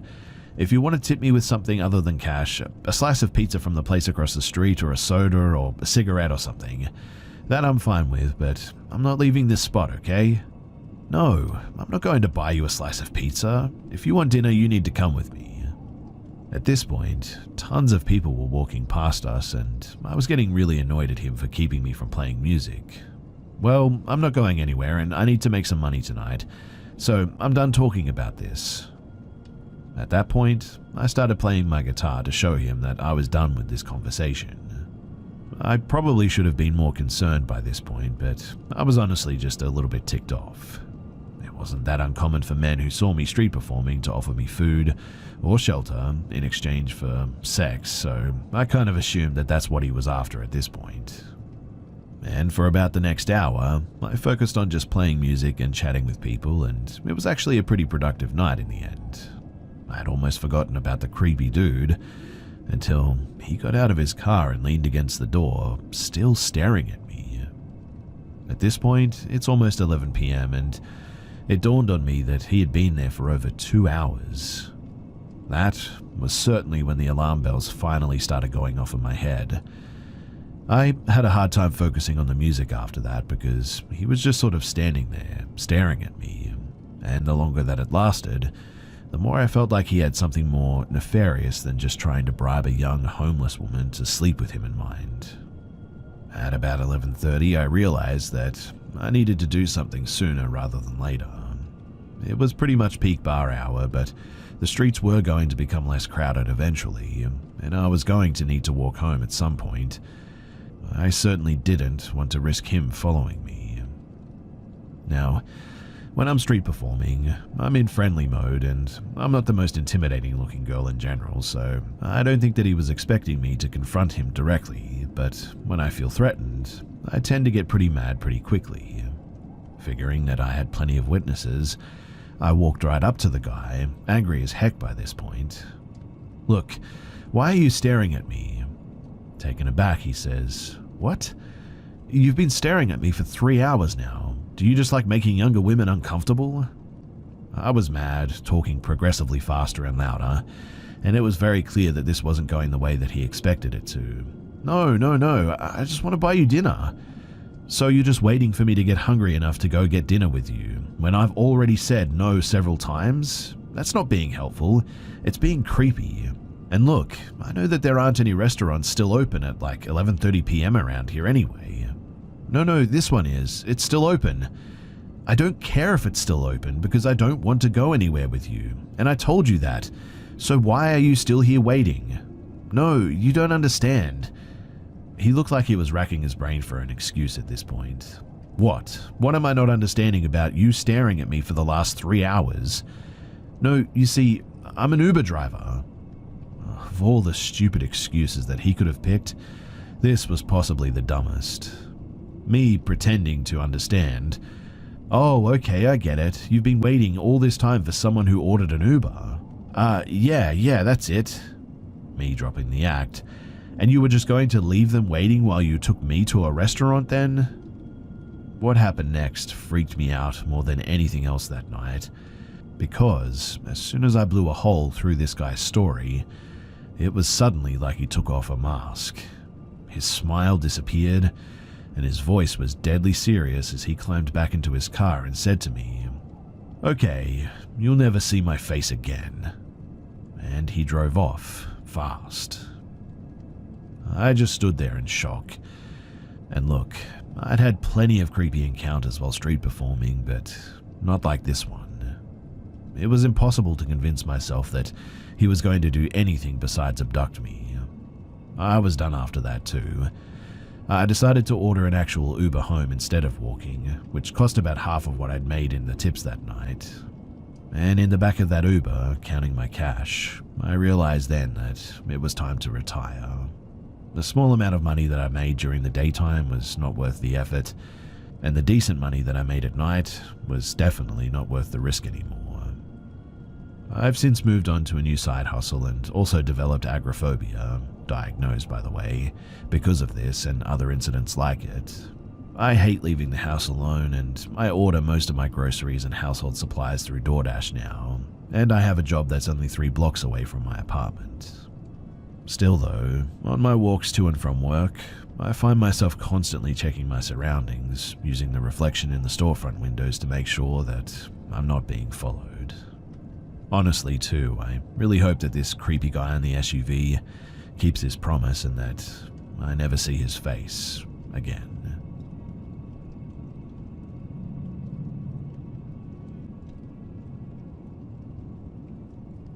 I grew up in an old house in the UK. My family home is a 4-story terrace, just over 250 years old, situated on a busy street. It was originally a manor house with lots of land, but was split into 3 terraced homes with more built sort of alongside of it in the late 1890s to early 1900s. There were 2 cellars, basement rooms, 2 living rooms on the ground floor, and the kitchen.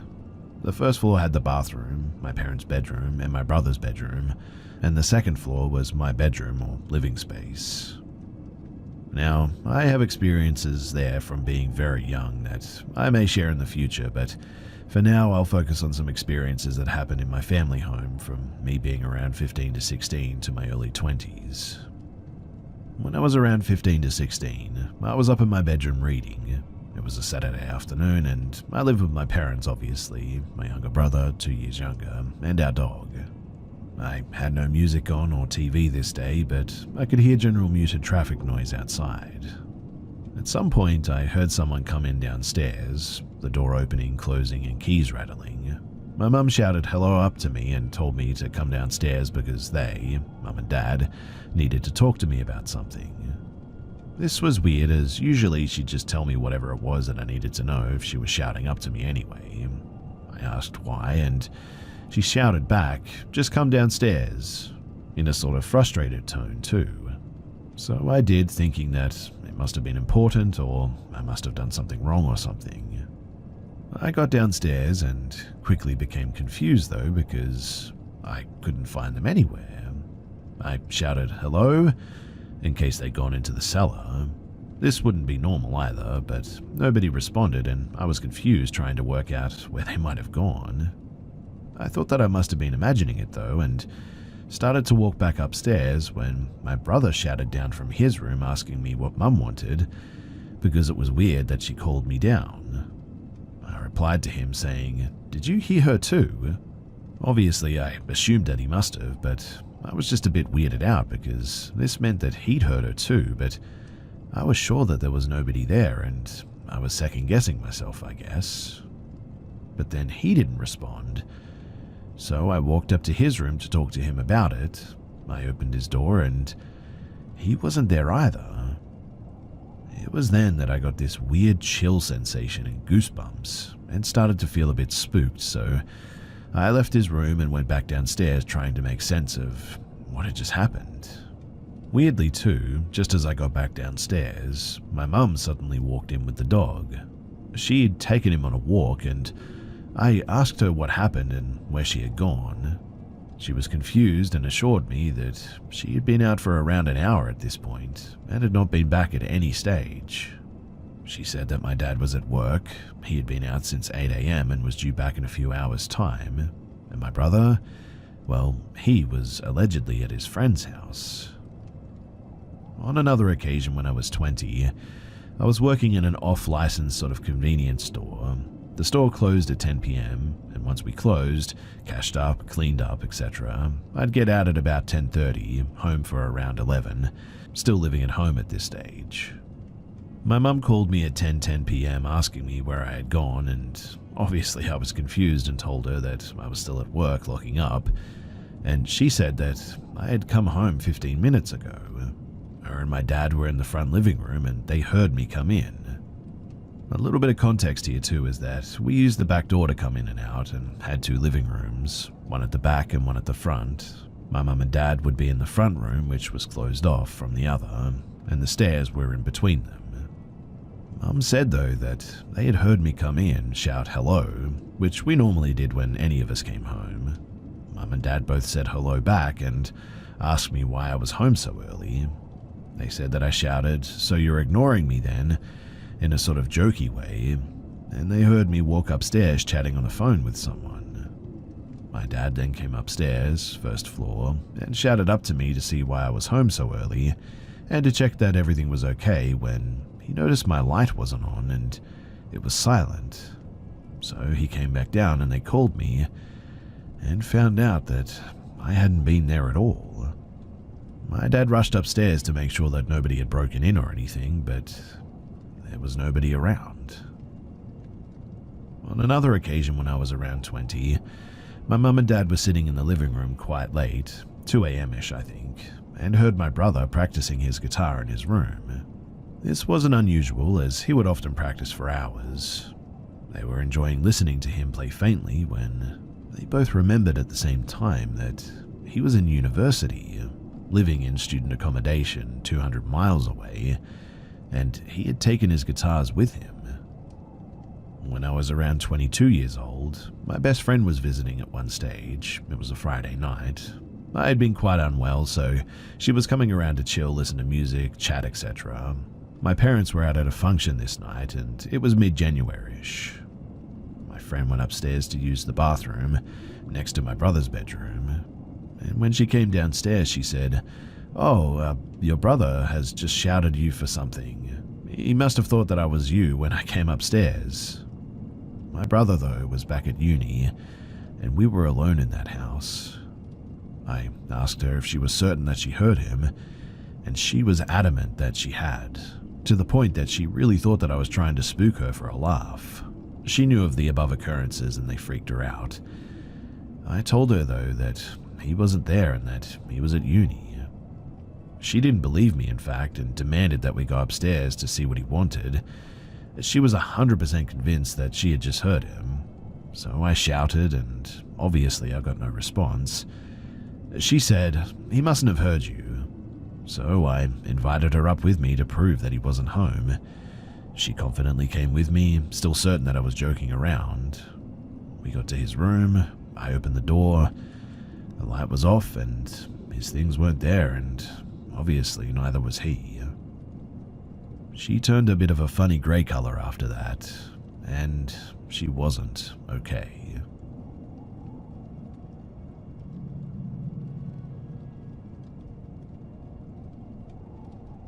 If you're familiar with the Denver area, I lived in the Clayton neighborhood on York. As with all millennials, the rental market crippled me and I had to find a place with charm, aka a 1920s brick duplex with 1970s updates in the year of our Lord 2022. But as a recently divorced man with 50-50 custody, my bank account dictated my residence.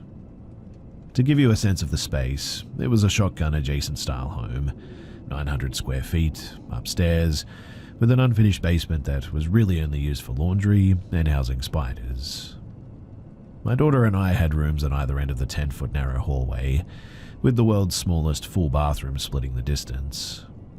For the first few months, it was just an old house on a busy street. Fire trucks, ambulances, and cop cars flew down the street each night.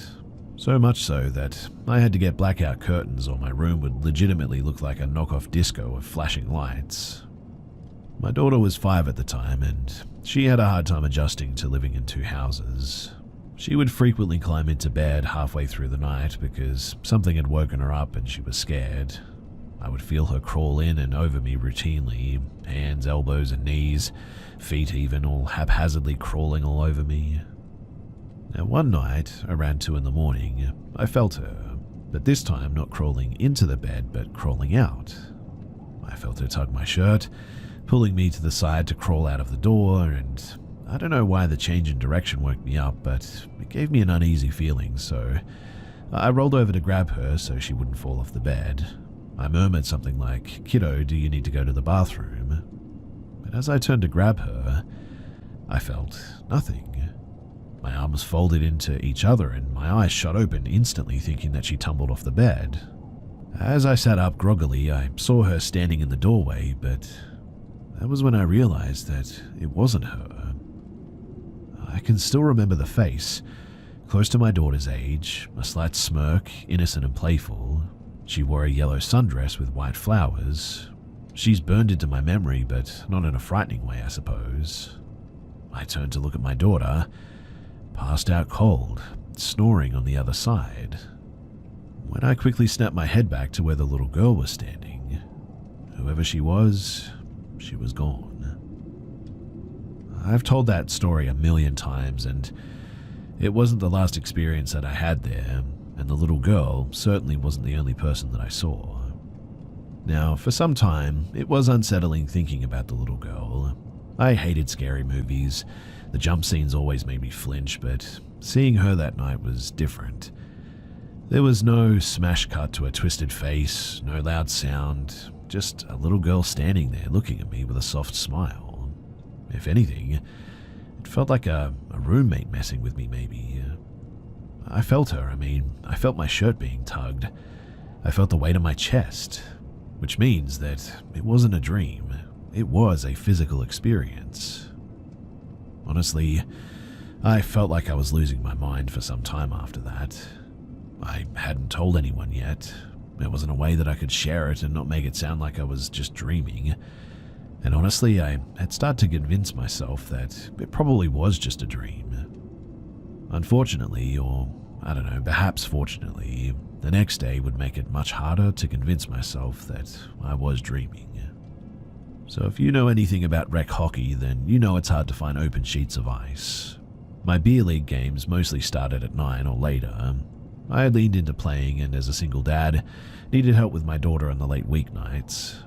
My mum offered to come over and watch her while I played, which was a nice break from the week and a good way to distract me from the night before as well. When I got home at around 11, my mum was in the living room reading a book. She walked over to me and almost hugged me until this stink of the hockey gear caught up to her. I still remember her looking at me and saying, "So it was kind of a weird night." I put my keys on the table and asked her what she meant, and she said, "Well, your electric razor turned on in the bathroom a few times." I chalked it up to just a weird coincidence, but then she said, "And I kept getting up to check on Lou. It was weird because I thought I was hearing her run up and down the hallway. And I could have sworn that I heard her giggle, but every time that I got up to check on her, the door was closed and she was asleep. It was real. She experienced it. I didn't tell her about that night too. Honestly, I didn't want to admit it to myself because it meant the night before, the little girl, that it was all real, and that she wanted to play or something. Anyway, I've since moved in with my girlfriend in a house that feels quiet and calm. Sitting outside now, it's a lot easier to process through everything, but after the experiences I had with seeing the girl and my mum telling me that she had heard the little girl running up and down the hallway, laughing and trying to get her attention, the house felt open to more activity at the time. The summer in Denver is warmer than most people think, and this house had no air conditioning. Even with fans, it was easy to climb up to 80 inside with even the best fan setup. This was honestly my first step for my debunking too, because I thought that I was having some type of, like fever or heat-induced experience. I bought several swamp cooler style fans, and while I felt comfortable temp-wise, it definitely didn't help. My next thought was carbon monoxide or black mold or something. I became obsessed with trying to find out why I was hearing, seeing, and feeling things, but in the end, I couldn't find an answer and nothing helped. That summer too was a cluster of experiences. I can't recall each one in order because it was easily weekly, sometimes almost a daily feeling in fact. The main feeling though was what I could only describe as, like static energy. I tried to explain it to people like standing next to one of those electrical towers. It wasn't audible, but I could feel it walking in the hallway, in my bedroom and the kitchen steps down to the basement. Like for instance, the basement steps, they were old and creaky, and initially I would think that it was the house settling, and to a degree it probably was the case. However, there were two very specific instances that it was not the case. One night I was brushing my teeth and I heard my cat's ping pong ball bouncing in the kitchen and down the steps. This happened 3 times. A steady bounce, bounce, bounce on the tile floors, and then a hit off the wall leading down the steps, bouncing down one stair and hitting the door to the backyard.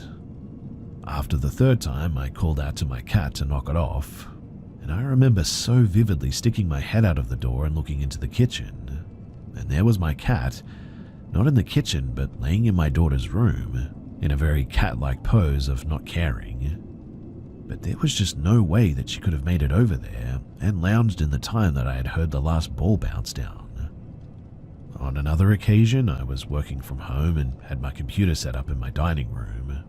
Again, in shotgun fashion, the house basically was a straight line from the back door to the front door.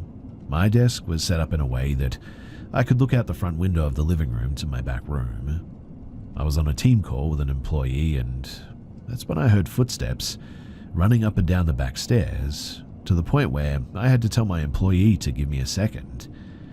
I leaned back and told the cat to knock it off and looked back at the screen when my face went white, and I did a double take down the stairs, because when I had looked back at the screen, I had noticed my cat, again in a very casual pose, sitting on the couch in the main room.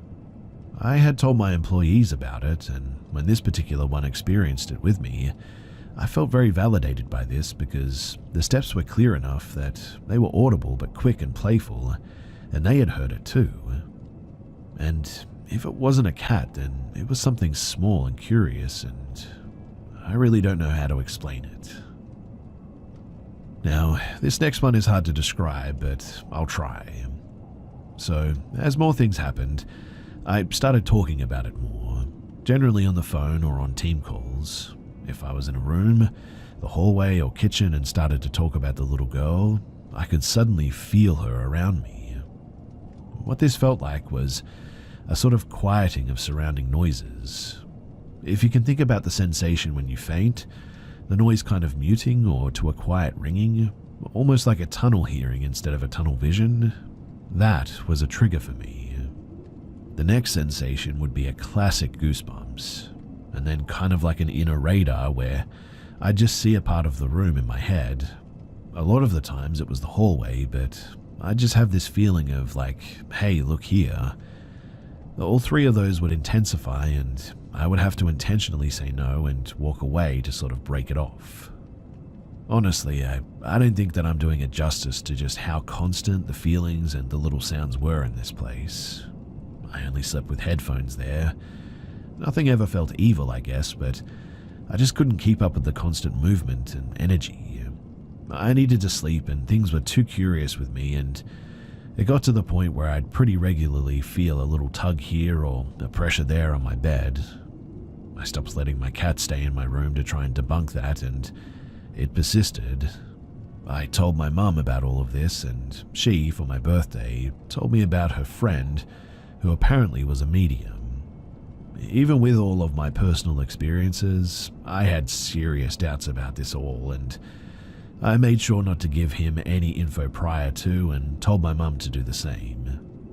When I showed up to his house though, we sat down and I did a tarot reading, first time I'd ever done it, a little cleanse and then dowsing rods too.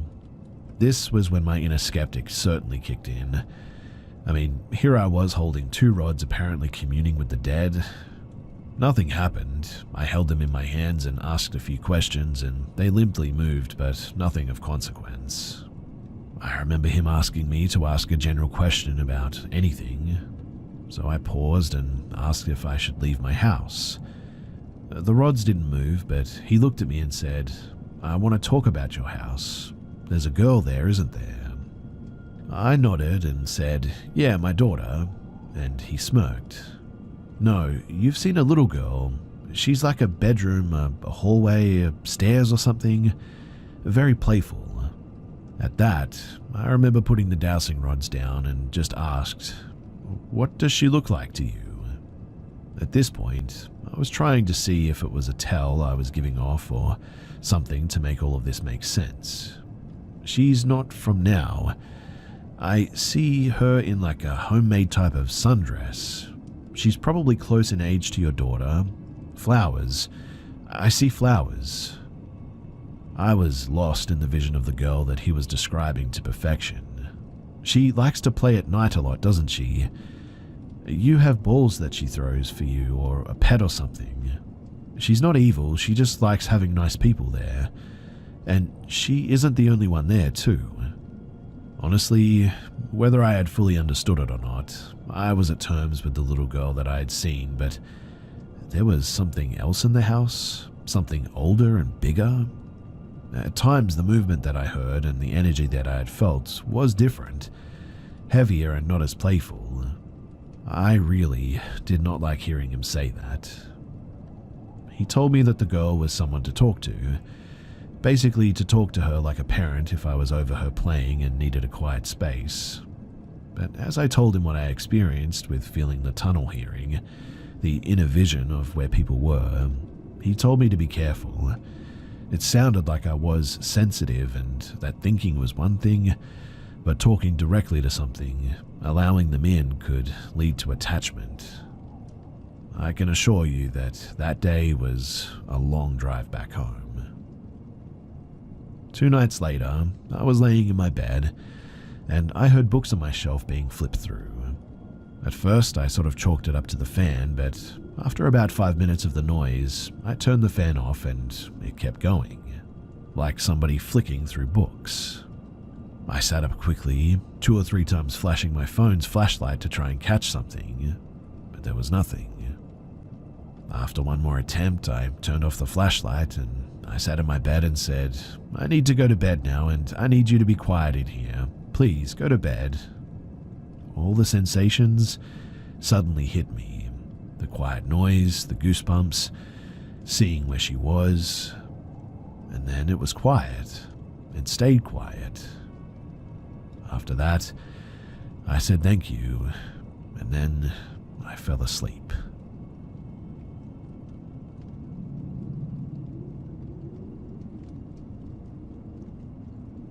This took place about 10 years ago. So, there I was in my beat-up Jeep Wrangler, rolling home from my girlfriend's house at about 2 a.m. It's pitch dark on this twisty back road with forest on my left and a Christmas tree farm on my right.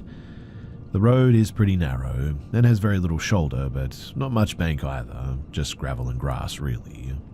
I'm going way faster than I should be when I come around the next bend and there's a grey Camaro with black racing stripes. Looks like maybe an SS from the 70s, but it's hard to say. Parked completely sideways, blocking nearly the full width of the road, headlights shining into the tree farm.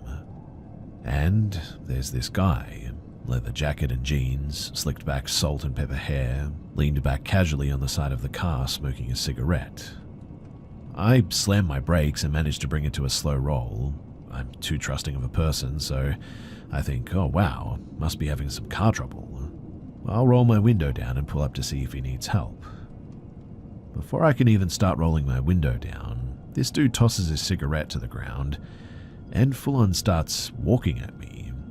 Not along the side of the road or toward my driving side conversationally, but straight into my headlights, straight at my still-moving Wrangler in fact, and he looks furious. So at this point, I'm like, alright, forget this. He's either angry for how fast I was going, or a plainclothes cop, or something like that. So I gun it, and yank the wheel over, jumping off into the grass on the side of the road, whip around the tail of his car, and I distinctly recall, for some reason, the taillights feeling extremely bright as I passed. This angry red just sort of filling my vision, and lighting the whole cabin of my Wrangler up. Eventually I pull back up on the road and check my rear view, afraid that I'd hit him, or afraid that he might be after me now, or just plain afraid, who knows, but when I do, there's nothing. No car, no man, no illumination on the tree farm, nothing. Now I do stop. I pull over and I get out, thinking that I must have gone further than I thought and around another curve or something. But no, this is definitely the curve. I've only made it about another 50 feet, if that. In fact, I can see my torn up tracks in the grass from where I went, both where I got back on the road and where I went off initially. To this day, I wish I had the sense to go back and check for that cigarette butt or anything, any sign of him. But I was way too creeped out at that point. So in the end, I got back in my Jeep and I got out of there.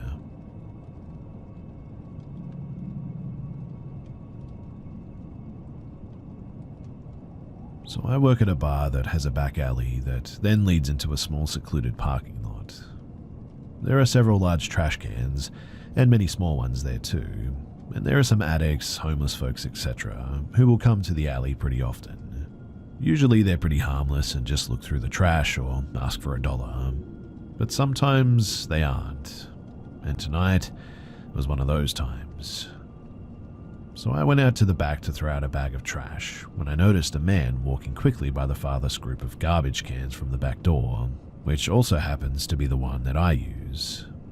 He looked in my direction. I don't think that he knew that I could see him, and then as he saw me walking toward him and the trash can, he quickly and quietly hid himself in the dark behind the trash cans. I didn't see where he ended up, but it scared me a lot. I mean, I was the only one around, and I knew that he was hiding there because I would have seen him walk past if not, and it was the only way to go, so really, he was hiding there waiting for me to do, well, I don't want to think about that. I left my bag of trash right there where it was, and I immediately walked back inside. I hope that he left soon after I went back in because I would hate to see somebody get hurt.